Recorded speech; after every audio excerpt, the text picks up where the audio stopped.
ผมมาจัดให้ชาลีโยมาสนุกกันครับพ่อแม่พี่น้องวัยรุ่นหนุ่มสาวเด้อ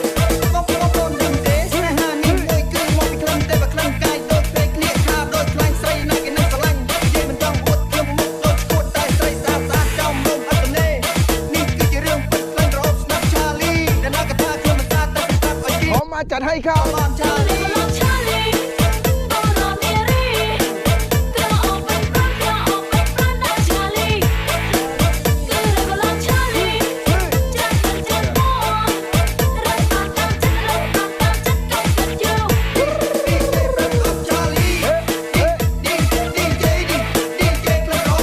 อย่าลืมนะครับ